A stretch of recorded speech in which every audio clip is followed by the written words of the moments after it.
지난주 예배에 대해서 이야기했었죠. 총 3가지로 말씀드렸습니다. 첫째는 예배라는 단어에 하나님을 경배하다라는 것이 있다고 하였습니다. 그래서 우리 마음의 태도인데요, 하나님을 세상에서 가장 가치 있는 분으로 여기는 것, 그것이 바로 예배의 마음가짐이었습니다. 그리고 두 번째는 예배에는 엎드림이라는 의미도 있었습니다. 외적인 태도를 의미하는데 가장 가치 있는 분을 대할 때 그에 맞는 외적 태도를 갖추어야 한다는 것이죠. 꼭 단순히 반팔이 나쁜 것, 티셔츠가 예의 있지 않은 것, 이렇게 우리의 문화 안에서 정죄하거나 특정한 어떤 것을 배제하려 하기보다 우리 각자가 하나님 앞에서 우리의 내면과 외면을 함께 돌아보고 하나님께 최선의 모습을 드리자라고 말씀드렸습니다. 그리고 세 번째는 섬김이었죠. 예배라는 것은 이곳에서 설교를 한번 듣고 내 마음에 아멘 하고 돌아가는 것으로 끝나는 것이 아니라 우리가 함께 서로를 섬기고 돌봄으로써 완성되어지는 것이다 라고 말씀드렸습니다. 그래서 가능하다면 그것이 무엇이든 우리가 한 가지 이상의 교회 안에서 섬김과 봉사를 통해서 우리의 예배를 더욱 아름답게 완성하기를 권면해 드렸습니다. 이 이야기를 11월에 사역 신청서 드릴 때 했었어야 되는데 너무 일찍 드린 마음이 있습니다. 지금부터 준비하며 기도하시라고 미리 언지를 드리는 겁니다. 오늘은 또 다시 이제 예배의 다른 측면에 대해서 함께 살펴보고자 합니다. 예배라는 것이 구약 성경부터 예수 그리스도까지 그 중심에 있는 한 가지 단어가 있는데 그게 바로 희생입니다. 하나님을 우리 인생에서 가장 가치 있는 분으로 여긴다라는 것은 이전에 내가 하나님 대신 가치 있는 것으로 여기던 것을 이제 가치 있지 않다고 여기게 됐다라는 의미입니다.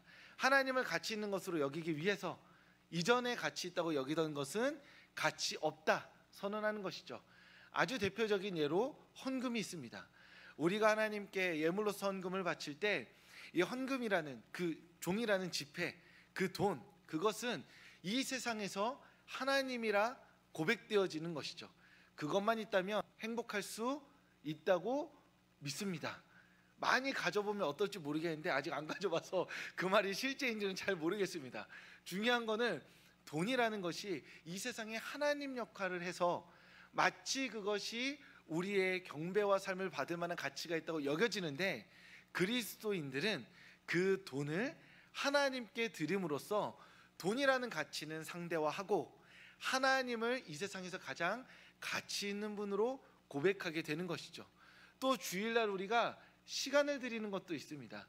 우리가 이 주일날 예배에 나와서 시간과 힘을 들여서 하나님을 예배하는데 아주 단순하게 말하면 이 시간에 쿠팡이츠 배달 알바를 해도 얼마를 벌겠다라고 생각을 할 수도 있는 것이죠. 우리가 수험생 자녀들이나 또는 중요한 시험을 앞두고 있는 어떤 순간이 있을 때 예배에 왔다 갔다 하는 시간, 그리고 아침에 일어나서 준비하는 시간, 그리고 어쨌든 예배 갔다 오면 좀 피곤하잖아요. 그러니까 주일 하루를 온전히 공부에 집중하지 못하는 그 순간이 있을 때 그럼에도 불구하고 하나님을 예배한다면 그때 드려지는 공부 또는 그때 벌 수 있는 돈, 이러한 것보다도 하나님을 더 가치 있는 분으로 여기게 된다라는 것이죠. 그리고 상대적으로 사람들이 볼 때는 네가 하나님을 참 가치 있게 여기는구나, 그리고 하나님이 있다면 너는 다른 어떠한 것들은 그래도 하나님 안에서 행복할 수 있기 때문에 다른 것들의 행복의 비중을 덜 두는 사람이구나 라고 고백하게 된다라는 것입니다. 그런 의미에서 우리는 하나님을 선택함으로써 다른 것을 선택하지 않게 되는 것이고, 그렇게 우리는 자연스럽게 희생하게 되는 것입니다. 우리는 이 자리에 옴으로써 시간과 마음과 돈을 희생하였습니다. 그렇게 희생함으로써 우리 하나님이 얼마나 우리에게 좋은 분인지를 이 자리에 앉음으로써 우리는 고백하고 있는 것이죠. 구약 성경에서 이 희생을 가장 잘 보여주는 게 바로 희생제사였습니다. 하나님께 우리의 죄를 용서받기 위해서 제물을 바칩니다.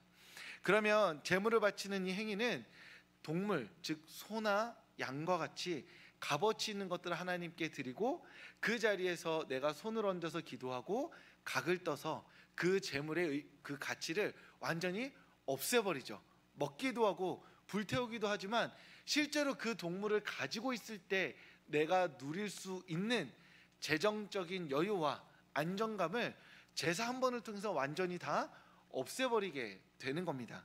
이 제사에서 가장 핵심은 제물과 제물을 바치는 자와 제물을 받으시는 하나님입니다. 먼저 제물이라고 하는 것은 이 제물을 도살하는 과정에서 우리의 죄의 끔찍함을 마주하게 됩니다. 즉 우리가 제물을 그냥 하나님 받으세요 하고 딱 던져두고 우리는 어디 로비 같은 데서 핸드폰 막 하다가 이제 제사 끝났습니다. 그럼 예 알겠습니다 하고 확인증 받아가는 게 아니죠. 제물을 바칩니다. 제물에게 손을 얹습니다. 그리고 제물을 각을 뜨고 피를 흘리고 그 냄새와 살이 타는 냄새와 그 시각적인 효과들을 모두 마주하는 것이죠. 그러면서 어떻게 생각하냐면 내가 저 자리에 있어야 하는구나. 내가 하나님에게 지은 죄가 저렇게 피 흘리고 죽어 마땅한 죄인데 제물을 통하여서 내가 용서받고 있구나라고 고백하게 된다는 것입니다. 그런 의미에서 우리는 희생 제사를 통해서 그 제사에 드리는 제물을 통해서 우리의 죄의 끔찍함을 인정하고 고백하게 되는 것이죠. 하나님 그렇게 제물을 바치면 내가 너희를 용서해 주겠다 약속하셨고 우리는 그 약속을 믿고 부족하지만 우리의 최선을 다해 하나님께 제물을 드리는 것입니다. 그렇게 제물을 바침으로 말미암아 하나님의 용서를 받고 은혜를 누리게 되는 것이 이스라엘 백성들의 제사의 핵심이었습니다. 그런데 이 제사에서 가장 주목할 점은 무엇이냐 하면 바로 대리희생입니다.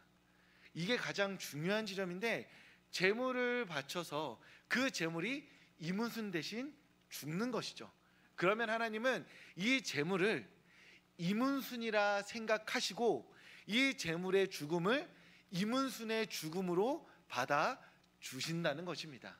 그러므로 말미암아 우리가 제물이 죽을 때 제물 위에 손을 얹고 이 제물에게 우리의 죄를 신학적인 표현으로 전가하게 되는 것입니다. 내가 가진 죄가 이렇게 네모난 어떤 스티커라고 한다면 내 몸에 있는 죄를 떼어서 이 제물에게 붙이는 것이죠. 그러므로 말미암아 이 제물은 이문순이 되는 것이고 하나님은 이 제물을 받으셔서 이문순을 용서해 주게 되시는 것입니다.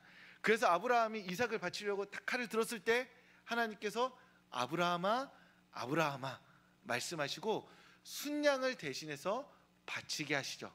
즉 순양이 누가 된 건가요? 아브라함에게 이삭이 된 겁니다. 그래서 하나님은 순양이 바쳐졌을 때 그래 이 순양 참 고기가 좋구나 맛있구나 그게 아니라 이 순양을 통해서 아브라함이 이삭을 바치는 믿음의 순종을 보였음을 보시고 아브라함을 의롭다 하셨던 것입니다. 그런데 진짜 문제는 여기서부터 시작되었습니다.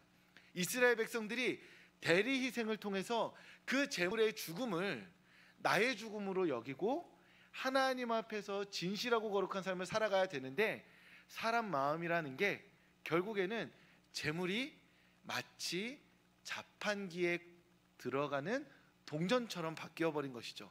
제물을 바치면 용서가 나오는 것입니다. 그래서 용서를 받아서 내가 누리고 있는 이 삶을 더 행복하게 누리게 된다라는 것이 이스라엘 백성들의 잘못된 생각이었던 것이죠. 아무리 하나님께 제물을 바치고 아무리 하나님께 그 자신이 드릴 수 있는 최고의 것을 바쳐도 결국 그 제물의 죽음에 내가 진심을 다해서 나의 삶을 드리지 않으면 바치지 않으면 결국 나는 하나님께 아무것도 드리지 않은 사람이 되는 것입니다. 끊임없이 예배를 드려서 하나님께 용서를 받았다고 착각은 하는데 그 제물에 아무것도 담지 않았기 때문에 용서를 받은 것도 아니고 여전히 하나님의 진노를 받는 이스라엘 백성들이 되었던 것이죠. 그래서 구약 성경 미가서 6장 6절부터 8절 말씀에 하나님께서 미가 선지자를 통해 매우 중요한 말씀을 하십니다. 우리 미가서 말씀 한번 성경을 들고 찾아보도록 하겠습니다. 네, 미가서는 신약 성경 말고 구약 성경에 있습니다. 네, 잘 안 찾기 때문에 헷갈리실 수 있어요. 구약 성경 1296쪽에 있습니다. 호요람 오변미의 미입니다. 소선지서 네, 6번째 책에 있습니다. 주일 본문으로 잘 선택되지 않는 성경들은 가능하면 직접 성경을 찾아보고자 합니다. 미가서 6장 6절부터 8절까지의 말씀입니다. 미가서 6장 6절부터 8절입니다. 구약 성경 1296년입니다. 네. 우리 하나님의 말씀 3절인데요. 한 목소리로, 큰 목소리로 함께 읽겠습니다. 내가 무엇을 가지고 여호와 앞에 나아가며 높으신 하나님께 경배할까? 내가 번제물로 일련된 송아지를 가지고 그 앞에 나아갈까? 여호와께서 천천의 순양이나 만만의 강물 같은 기름을 기뻐하실까? 내 허물을 위하여 내 맏아들을 내 영혼의 죄로 말미암아 내 몸의 열매를 드릴까? 사람아, 주께서 선한 것이 무엇임을 내게 보이셨나니 여호와께서 내게 구하시는 것은 오직 정의를 행하며 인자를 사랑하며 겸손하게 내 하나님과 함께 행하는 것이 아니냐. 아멘. 오늘 본문 말씀에 뭐라고 말하고 있냐면 미가서에서 하나님께 정말 좋은 걸 드리고 싶은 거예요. 내가 가진 것 중에 최고를 드리고 싶은 거예요. 그래서 이렇게 말합니다. 맏아들을 드릴까? 아니면 나를 드릴까? 일단은 그 제단에 무언가가 올라가 있어야 하니까 그것을 뭘로 드릴까? 소는 다 바치잖아요. 남들 다 바치는 소 내가 바친다고 해서 두드러지는 것이 아니니 맏아들을 바칠까? 나를 바칠까? 라고 생각하고 있는 것입니다. 그런 이들을 향해서 하나님께서 말씀하시길, 야, 네가 맏아들을 바치든 널 바치든 소를 바치든 양을 바치든 진짜 선한 것은 너의 삶에서 정의와 사랑을 하나님과 동행하며 행하는 것이다 라고 말씀하고 계신 겁니다. 이 말씀을 잘 생각해야 됩니다. 즉, 너를 바치는 게 아무 의미 없다, 소를 바치는 거 아무 의미 없다, 지금부터 제단 다 없애버리고 앞으로는 마음으로 그리고 너의 삶에서 정의와 사랑만 행하라, 이게 아닙니다. 하나님께서는 미가를 통해서 네가 너의 온 삶을 다해 나에게 무언가 사랑의 고백을 막 바치고 있는데 빠진 것이 있다고 말씀하시는 거예요. 그것이 무엇이냐? 정의와 사랑을 하나님과 함께 행하는 삶이라는 겁니다. 우리가 제사를 바치면 내가 죽어야 될 죽음을 제물이 대신 죽는 거잖아요. 그러면 어떻게 되냐면, 나는 이제 안 죽었네 하고 안심할 게 아니라 엄밀히 말해서 하나님께서 나에게 생명을 주신 겁니다. 내 생명을 가져가셔야 되는데 내 생명을 저에게 남겨주신 것이죠. 그러면 이문순의 생명은 누구 거죠? 원래는 하나님께서 가져가셔야 되는 건데 가져가신 셈 치시고 저에게 다시 돌려주신 거니, 저는 이제 제가 가진 생명으로 제사를 드리고 나오면 어떤 결단을 해야 되냐면, 하나님께서 나에게 주신 이 삶, 이제 죄짓지 않고 거룩하게 살자, 함부로 살지 말자, 하나님이 나에게 허락하셨으니 너무 귀하다 하면서 기쁨 가운데 살아가야 된다는 것이죠.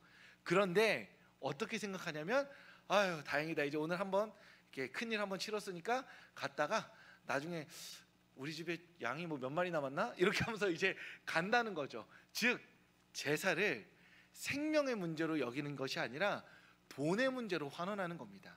얼마를 바칠까? 얼마를 바쳤는가? 그런데 하나님께서는 내가 너에게 생명을 허락했으니 정의와 사랑의 삶으로 그 생명을 채워서 나를 영화롭게 하는 삶을 살아라. 그러다가 혹여나 충분하게 그 삶을 살지 못하고 죄를 짓는다면 다시 나에게 와서 용서를 구하고 새 삶을 받으라 라고 말씀하신 것입니다. 그런 의미에서 오늘 우리가 이 자리에서 예배드리는 것은 이 희생제사의 측면에서 하나님께 은혜 받아서 하나님 너무 감사합니다, 위로해 주셔서 너무 좋습니다 라는 측면도 당연히 있지만, 아주 근본적으로 이 하나님의 예배라는 측면에서는 오늘 우리는 예배를 통해 하나님께 다시 한 번 더 생명을 받은 자들입니다. 그렇기에 우리는 하나님께 받은 이 생명으로 어떻게 살까 고민해야만 하는 것이죠. 문을 열고 나가면서 앞으로 내 삶을 어제처럼 살 수는 없다, 예배드리기 전으로서는 살 수 없다, 더 진실하고 신실하게 성실하게 거룩하게 열심을 다해 아낌없이 삶을 살아야겠다라고 다짐해야 하는 것이 바로 예배의 이 자리, 이 시간, 이 순간이 되는 것입니다. 그렇게 예배는 제물을 바치는 희생과 동시에 하나님께 생명을 부여받았다는 그 감각이 살아있어야 하는 것인데, 그 삶을 잘 보여주신 분이 바로 우리 주 예수 그리스도이신 것이죠. 오늘 우리가 읽은 마가복음 10장 45절 말씀에 예수님 말씀하십니다. 내가 너희를 위해서 나를 대속물로 주겠다. 예수님이 대속물로 주신 것은 두 가지입니다. 하나는 하나밖에 없는 자기 생명입니다. 십자가에 달려서 우리가 죽어야 할 죽음을 대신 죽으셨죠. 즉 예수님은 희생 제물과 같이 자기 생명을 바치신 분입니다. 그런데 또 하나가 더 있는데, 그것이 뭐냐면 예수님의 일평생의 삶을 통해서 순종의 삶을 하나님께 바치셨습니다. 이것이 예수님이 우리에게 주신 그 두 가지 희생입니다.